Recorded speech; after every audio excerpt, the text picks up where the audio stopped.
الحمد لله والصلاة والسلام على رسول الله. أما بعد فأعوذ بالله من الشيطان الرجيم. بسم الله الرحمن الرحيم. ولا تأكلوا أموالكم بينكم بالباطل وتدلوا بها إلى الحكام لتأكلوا فريقا من أموال الناس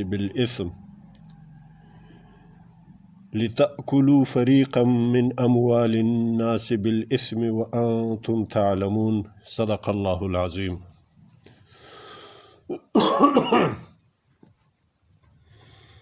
مؤمنانو د اسلامی نظام او د اسلامی حکومت مشرانو، متولینو او ټولو اصحاب د قدرت او د اقتدار، الله تبارک وتعالی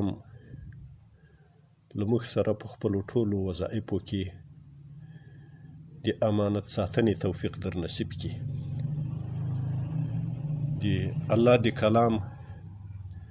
په سورة بقره کې د 188 آیت مبارک ترجمه له تاسو سره شریکوم. الله تبارک وتعالی فرمایي: ولا تأكلوا أموالكم بينكم بالباطل. او مخوري ای اصحابو د اقتدار، ای چښتنانو د ایمان، اموالکم مالونه خپل مخوري، هغه خپل مالونه چې د تاسې معاشرې د مؤمنانو په خپل منځ کې کوم مالونه دي، هغه مخوري بینکم په خپل منځ کې بالباطل، په باطل او په ناحق او په ناروا سره. په دې عباراتو کې الله تبارک وتعالی یو لطیفه اشاره دې ته کوي چې د مالونو اضافت کوم ضمیر د مخاطب ته کوي، کوم مخاطبین مکلفین مسلمانان دي. الله تبارک وتعالی ورته فرمایي چې تاسې د خپل مالونه چې کوم د تاسې دي دا په خپل منځ کې په ناروا مخوري، اگر که هغه مالونه مجزا دي، مقسم دي، ویش سوي دي، تقسیم سوي دي، په د هر چا خپله حصه ده، خو الله تبارک وتعالی دلته د دې دپاره چې انما المؤمنون اخوه، ټول مؤمنان ورونه دي، او رسول الله صلی الله علیه وسلم فرمایي چې ټول مؤمنان د یو جسد و د یو بدن حیثیت لري. نو دا ټولو مؤمنانو که څه هم مجزا او خپل حقوق دي، خو د دې حقوقو نسبت ټولو مؤمنانو ته داسې ده لکه خپل حقوق، ځکه یې د ضمیر د مخاطب ته د اموالو اضافت وکړو، نسبت وکړو، چې دا په حقیقت کې لکه د تاسې خپل مال سي، نو لکه خپل مال سي په ناحقه سره نه ضایع کوئ، حفاظت یې کوئ، ساتنه یې کوئ، نګراني یې کوئ، د بل مسلمان ورور د مال هم دغسې حفاظت و نګراني کوئ. دا د الله تبارک وتعالی فیصله ده موږ ته، او نهیې راته سوې ده چې ګورئ په باطله باندې خپل منځ کې دغه مالونه چې د اصل کې حق خو یې د دې و چې د دې زید مال هم عمر داسې وساتي لکه خپل مال، زید عمر مال ته او عرض ته او عزت ته داسې نظر باندې وګوري لکه خپل مال او عرض ته. نو تاسې دا شی مه خورئ او له دې څخه تاسې منع یاست. وتدلوا بها الى الحکام، او مه رسوئ، مه پیښوئ دغه مالونه حاکمانو ته یې مه پیښوئ، اصحاب د قدرت ته یې مه پیښوئ، یا حکمانو ته، درېیمګړیو ته یې مه پیښوئ، په دې غرض و په دې نیت باندې لتأکلوا فریقا من اموال الناس، چې وخورئ تاسې یوه حصه له مالو د دې نورو انسانانو بالاثم، په ناروا، په ګناه او په عدوان سره، په تجاوز سره، په ظلم سره. د ظلم په نیت باندې دا مالونه حکامو، قضاتو، حاکمانو د وخته، اصحاب د قدرت و د رسوخ ته مه پیښوئ. او په دې نیت باندې چې تاسې ته خپله څه برخه او حصه درته پیدا شي. نو په دې کې مختلف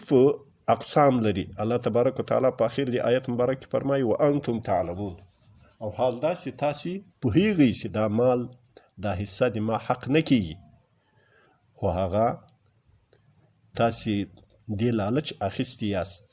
چې د کم مال په مصرف سره یا په رشوت کې ورکوي یا د پردي مال جاسوسي کوي ورته، یا د یتیم د مال د اوسیاو په لاس کې ده د هغه مال هغه ظالمو د مال عاشقو انسانانو ته دلالت و لارښودنه کوي چې هلته پلاني سره دغسې مال پروت ده، یا یې حکمانو ته پیښوي. لکه نن سبا زموږ د عرف په وخت کې چې یو څوک د چا په حق باندې دعوه وکړي، نو هغه حکمان هغه درېیمګړي که څه هم هغه حق کې مدعي په هغه دعوه کې مدعي باطل یي، په ناحقه باندې، خو بیا هم وایي اوس یې دعوه کړې ده، یو څه حصه کې ورکوي. نو دا ټول په دې کې په دې آیات مبارک په حکم کې داخل دي. خلاصه دا چې هر شی د تا شرعاً حق نه کیږي هغه مال مه خورئ.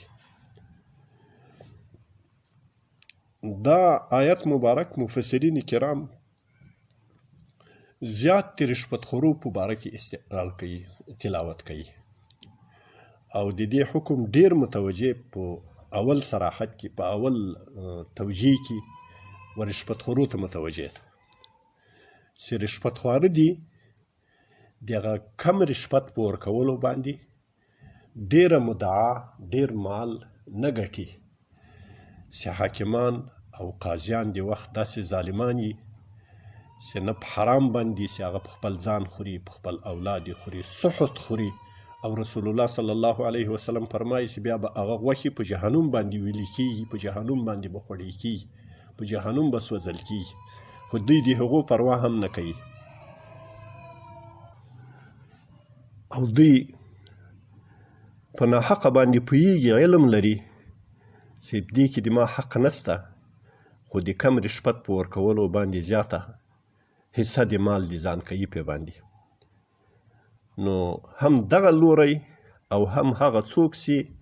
دغه رشوت یې قبول کړو او د رشوت په مقابل کې کتمان د حق وکړو، نو هم هغه لوری هغه حاکمه طبقه دا دواړه د دې عمل په واسطه باندې د شریعت په فیصله باندې فاسقان جوړیږي. هغه حاکم و قاضي فاسق ګرځي د رشوت په اخیستو باندې، او واجب العزل ده په پورته مافوقه حکماو باندې دا فرض ده چې هغه فاسق لغزمي عهدې د قضا څخه لري کړي، او هغه اخیستونکی خوړونکی چې کوم مدعي ده او په ناحقه او په رشوت باندې ده هغه مال پردی مال دی، د علم و په دې باندې چې دا د ما حصه او حق نه جوړیږي، وایي خیست هغه هم حرام وخوړل. نو دغه ته په دې نن سبا عرف زمانه کې فساد اداري ویل کیږي. دغه اداري او حکومتي فساد دا د حکومتونو د نظامونو د ړنګېدلو لوی عامل په عواملو کې هم دغه شی ده. الله تبارک وتعالی د مخ ته نجات راکړي او د وخت حکامو ته د موږ الله د دې توفیق ورکړي چې اول په تقرر د عهدهدارانو کې د شریعت لحاظ وکړي، د الله لحاظ وکړي، د رسول الله لحاظ وکړي، د دې عظیم قرآن لحاظ وکړي، او وړو اهلو صالح خلق مقرر کړي. په خلقو قیامت جوړ نه کړي. رسول الله صلی الله علیه وسلم څخه یو عربي پوښتنه کوي متى الساعه یا رسول الله، قیامت کله راځي؟ رسول الله صلی الله علیه وسلم ورته فرمایي چې اذا وسد الامر الى غیر اهله فانتظر الساعه، کله چې وسپارل سو حواله کړی سو یو عهده غیر د اهل خپل ته چې هغه اهل نه ده، خو د انډیوالي، د خیشخوري، د خپلوي، د اشنایي، د رفاقت په وجه، د رشوت په وجه باندې هغه یو عهده داسې یو چاته ورکول کیږي چې هغه د هغې اهل نه ده، نو دا د قیامت علامه ده. دا ګویا په امت رعایت باندې قیامت جوړیږي، د هغو مال په خطر کې کیږي، عرض په خطر کې کیږي، عزت په خطر کې کیږي، وینې په خطر کې کیږي، ابروی په خطر کې کیږي. دا ټول مشکلات له دې چې پیدا کیږي د رعایت بې اطمیناني او بې اعتباري راځي په خپل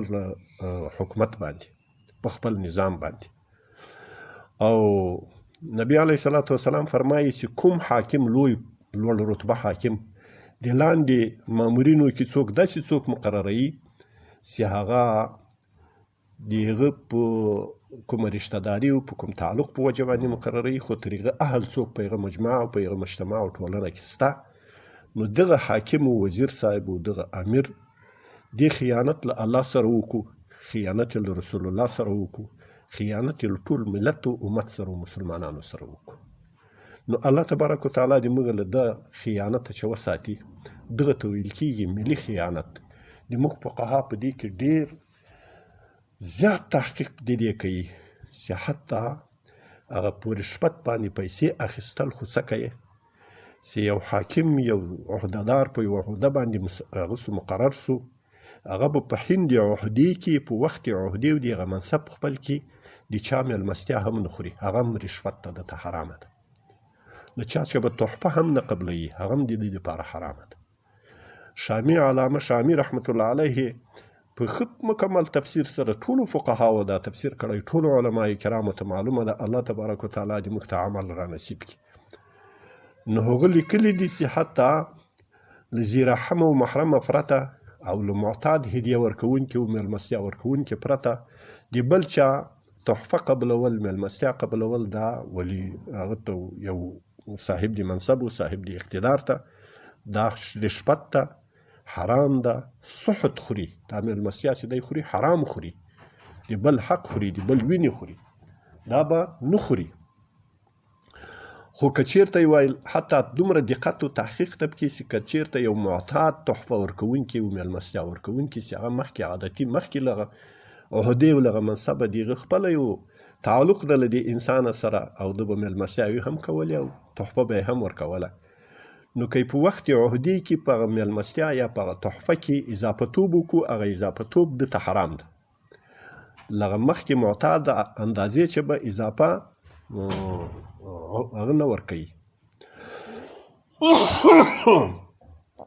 اضافه تحفه به په تحفه کې به اضافه توب نه کوي. د فقهاو مبارکانو جزیه ده او تفصیل و تشریح یې ده چې که چېرته چا دا رشوت واخیسته، تحفه یې واخیستله، هغه به بیرته ورردوي.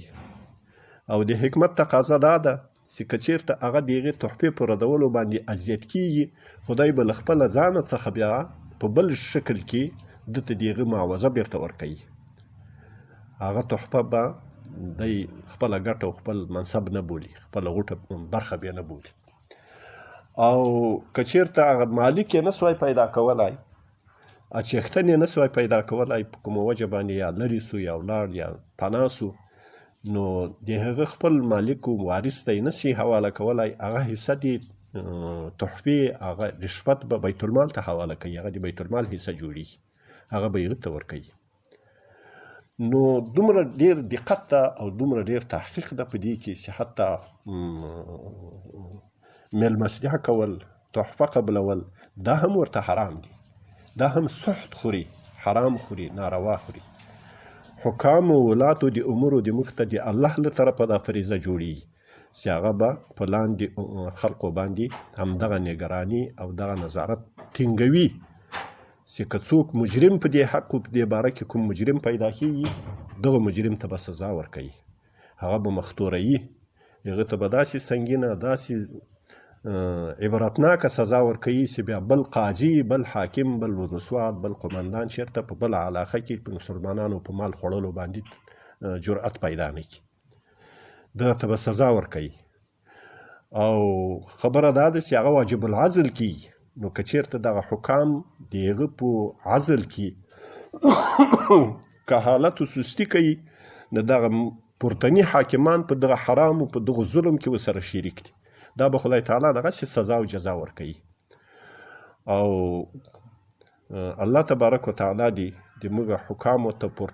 لوړ رتبه حکامو ته او ټیټ رتبه حکامو ته دې توفیق ورنصیب کړي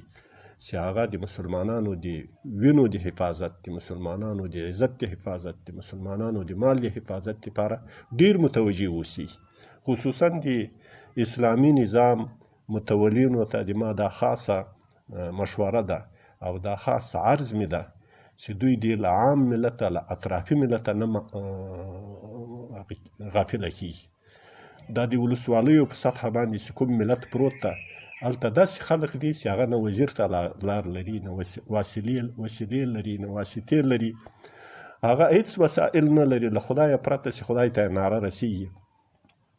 بل چاته د هغو غږ نه رسیږي او نه یې څوک غږ اروي. نو که هلته دوی په لاپروایي کې یو والي، یو لوړ رتبه کس خپل انډیوالانو، خپل کسانو، خپل رشته داران په دې خوشحاله کوي چې ورځه ولسوالي ده، په ولسوالي کې د ولسوال یې،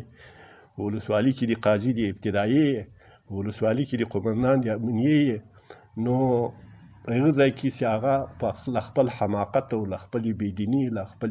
شقاوت او له خپل قساوت قلبي څخه هره معامله له هغه مظلوم او بیچاره ولس سره کوي او هغه لیو میږي د سره یو ځای کړي، نو د دې ذمهوار به بیا همدغه متولین و مسؤلین وي. نه د هغو په حق باندې، په حال باندې رحم وکړي، هلته عدالت تامین کوي، په هغه باندې به رعایت له تاسې سره کېږي، د خدای نصرت به مو شامل حال کېږي. او کله چې د خدای نصرت شامل حال سو